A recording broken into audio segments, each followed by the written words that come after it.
Hello students, আজ আমি তোমাদের শতকরার অঙ্কগুলি কিভাবে করবে তা দেখাবো এবং বোঝাবো। এই শতকরা অঙ্কগুলি করার জন্য আমি কয়েকটি প্রয়োজনীয় সূত্র লিখে দেবো, যেগুলি তোমরা খাতায় নোট করে রাখবে। এবং এই শতকরা অঙ্ক করার আগে তোমাদেরকে আমি বোঝাই শতকরা কি বা শতকরা বলতে তোমরা কি বোঝো। শতকরার ইংরেজি হচ্ছে পার্সেন্টেজ।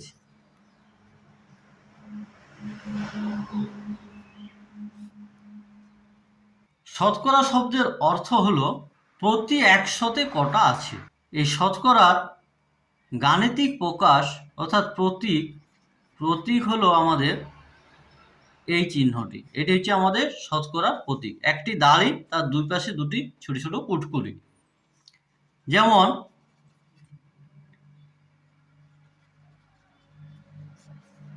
25%, এই শতকরাকে ইংরেজিতে আমরা বলি পার্সেন্টেজ। তাহলে 25% এর অর্থ হলো 100 ভাগের 25 ভাগ,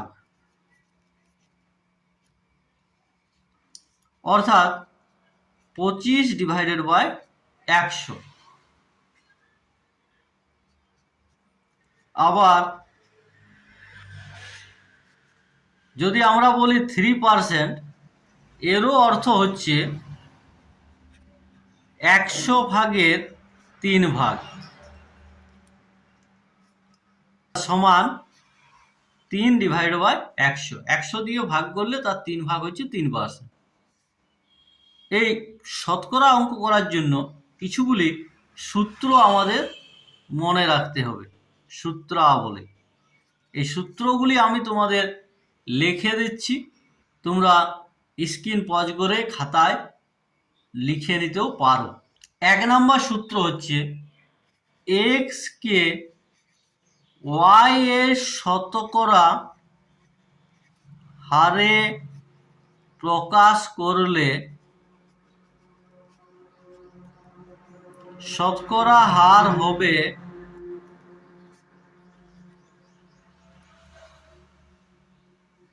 x/y ইন্টু 100% অর্থাৎ পার্সেন্টেজ।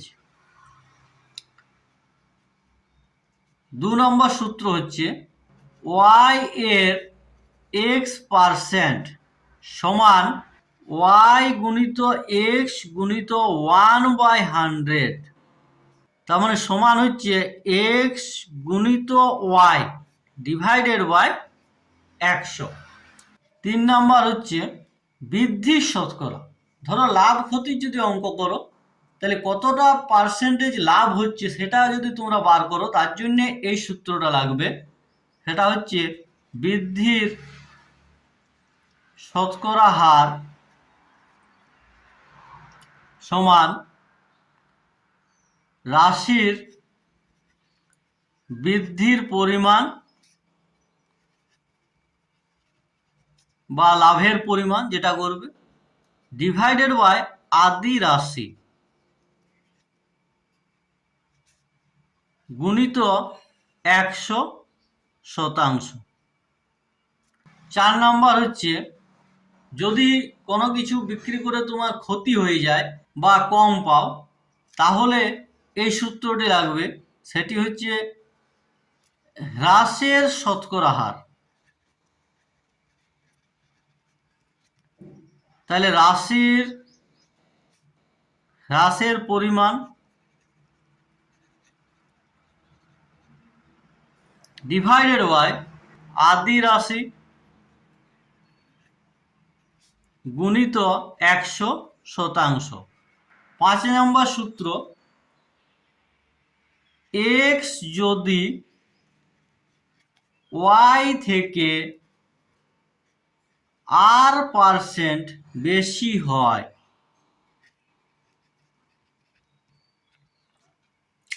তবে ওয়াই এক্স এর থেকে আর ডিভাইডেড বাই 100 যুক্ত আর গুণিত 100 শতাংশ কম হবে।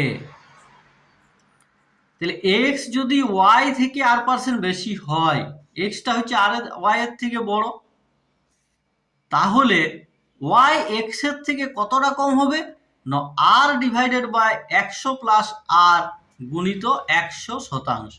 6 নাম্বার হচ্ছে এক্স যদি ওয়াই থেকে আর পার্সেন্ট কম হয়,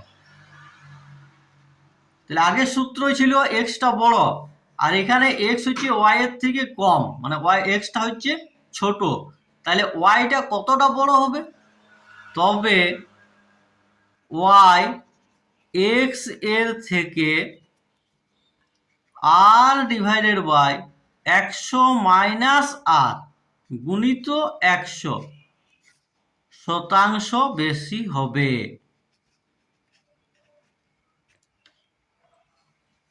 এই শতকরার অঙ্কগুলি করার জন্য এই সূত্রগুলি তোমরা অবশ্যই মনে রাখবে। এবার আমি কিছুগুলি শতকরার প্রশ্ন উত্তর নিয়ে আলোচনা করছি। 1 নম্বর প্রশ্ন, 400 এর 20% সমান কত? তাহলে 400 এর 20% সমান 400 গুণিত 20/100। এখানে 0 0 কেটে গেল, সমান 80। 2 নম্বর প্রশ্ন, 120 এর 20% যুক্ত 300 এর 12% সমান কত? তাহলে 120 এর 20%, তাহলে সমান 120 গুণিত 20 100 প্লাস 300 এর 12%, তাহলে 300 গুণিত 12 100। এখানে একটা শূন্য একটা শূন্য আর একটা শূন্য একটা শূন্য কেটে গেল, এখানে এই শূন্যর সঙ্গে শূন্য আর এই শূন্যর সঙ্গে এই শূন্য, তাহলে সমান 12 দুগুণে 24 যুক্ত 3 12 36 সমান 60। পরের প্রশ্ন 3 নম্বর, 600 এর 30% বিযুক্ত 900 এর 15% সমান কত? তাহলে সমান 600 এর 30%, তাহলে 600 গুণিত 30 এর 100 বিযুক্ত 900 এর 15% সমান 900 গুণিত 15 ডিভাইডেড বাই 100। এখানে শূন্য এই শূন্য আবার এই শূন্য শূন্য কেটে গেল, এখানেও এই দুটো শূন্যর সঙ্গে এই দুটো শূন্য কেটে গেল, সমান 3 6 18 180 মাইনাস 9 15 135 সমান 45। 4 নম্বর প্রশ্ন, 600 টাকা 30% সমান কত টাকা? তাহলে সমান 600 গুণিত 30% মানে 30 এর 100, তাহলে এখানে দুটো শূন্য কেটে গেল, তাহলে 3 6 18 180 টাকা। 5 নম্বর প্রশ্ন, তুমি অঙ্কে 70 এর মধ্যে 56 পেয়েছো, তুমি শতকরা কত নম্বর পেয়েছো? এখানে তোমরা করবে 70 এর মধ্যে 56, তাহলে 56টা হবে ওপরে, 70টা নিচে, গুণিত 100%। যখন শতকরায় বার করতে বলবে তখন এইভাবে লিখবে। এরপর কাটাকাটি করো, একটি শূন্য একটা শূন্য কেটে গেল, 7 দিয়ে কাটি 7 8 56 সমান 80%। তাহলে অতএব 80% নম্বর পেয়েছি। পরের প্রশ্ন 6 নম্বর, একটা স্কুলে 500 জন ছাত্রছাত্রী আছে, তার মধ্যে 400 জন ছাত্র আছে, শতকরা কতজন ছাত্র আছে? তাহলে 500 জনের মধ্যে 400 জন ছাত্র আছে, তাহলে এখানে শতকরা বার করবে, তাহলে 400 জন হচ্ছে 500 জনের মধ্যে, তাহলে 500টা হচ্ছে নিচে, 400 জন আছে সেটা হবে উপরে, গুণিত 100%। এরপর দুটো শূন্য কেটে দাও, 5 দিয়ে কাটি, 580 সমান 80%। 7 নম্বর প্রশ্ন, স্কুলের মাঠে 150 জন ছাত্রছাত্রী খেলা করছে, তার মধ্যে 90 জন ছাত্র আছে, তাহলে শতকরা কতজন ছাত্রী খেলা করছে? তাহলে এখানে আমাদের ছাত্রী বার করতে হবে, দেওয়া আছে ছাত্র সংখ্যা, তাহলে অতএব মাঠে ছাত্রী আছে 150 মাইনাস 90 সমান 60 জন, তাহলে অতএব শতকরা ছাত্রীর পরিমাণ,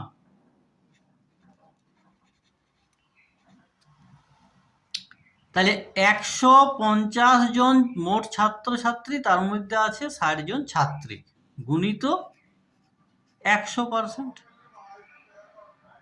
এবার কাটাকুটি করো, এই শূন্য কেটে দিলাম, 5 দিয়ে কাটি, 5 3 15, 5 20 100, 3 2 6 সমান 40%।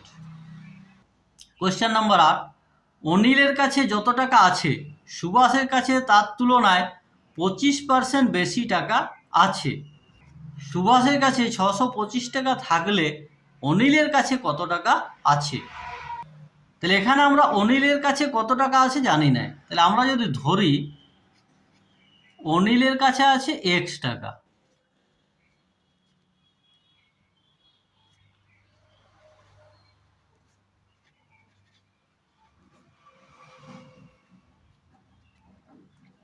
তাহলে অতএব সুভাষের কাছে আছে অনিলের থেকে 25% বেশি, তাহলে অনিলের x টাকাটা তার থেকে আবার x এর 25%, এটা হচ্ছে যোগ হবে, এই টাকাটা আছে সুভাষের কাছে, সমান x প্লাস x ইন্টু 25-এর 100, 25 দিয়ে 100 কাটলে হচ্ছে 4 সমান x প্লাস x বাই 4 সমান 4x প্লাস x বাই 4 সমান 5x বাই 4 টাকা। প্রশ্নানুসারে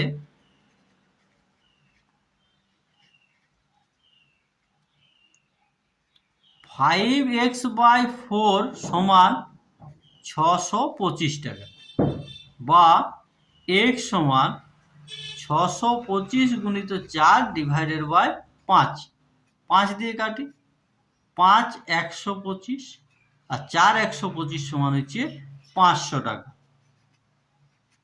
তাহলে অতএব অনিলের কাছে 500 টাকা আছে। 9 নম্বর প্রশ্ন, তুমি 130 টাকায় কিছু কিনে 143 টাকায় বিক্রি করলে শতকরা লাভ নির্ণয় করো। তাহলে শতকরা লাভ, এখানে আমি তোমাদের একটি সূত্র লিখিয়েছিলাম যে লাভের পরিমাণ, তো লাভের পরিমাণ হচ্ছে 143 বিযুক্ত 130, 130 টাকায় কিনে 143 টাকা বিক্রি করেছে, ডিভাইডেড বাই ক্রয় মূল্য অর্থাৎ 130 গুণিত 100%, এটা হয়ে যাবে শতকরা লাভ, সমান 13 ডিভাইডেড বাই 130 গুণিত 100%। কাটাকুটি করো, একটি শূন্য কেটে গেল, 13 দিয়ে 13 কেটে গেল, সমান 10%। 10 নম্বর প্রশ্ন, তুমি 230 টাকায় একটি জামা কিনে 207 টাকায় বিক্রি করেছ, শতকরা কত ক্ষতি হলো নির্ণয় করো। তাহলে শতকরা ক্ষতি নির্ণয় করার সূত্র আমি লিখিয়েছি, এখানেও তাই করবে। তোমার ক্রয় মূল্য হচ্ছে 230 টাকা, তার থেকে বিক্রয় মূল্য বিয়োগ, এটা হচ্ছে তোমার ক্ষতির পরিমাণ, ডিভাইডেড বাই ক্রয় মূল্য মানে 230 গুণিত 100% সমান 230 থেকে 207 বিয়োগ করো, তাহলে 23 ডিভাইডেড বাই 230 গুণিত 100%। এখানে একটা শূন্য কেটে গেল, 23 আর 23 কেটে গেল, সমান 10%। তাহলে শতকরা ক্ষতির পরিমাণ হলো 10%। আজ এখান পর্যন্তই। ভিডিওটি ভালো লাগলে চ্যানেলটি লাইক করো, সাবস্ক্রাইব করো এবং বন্ধুদের সাথে শেয়ার করো।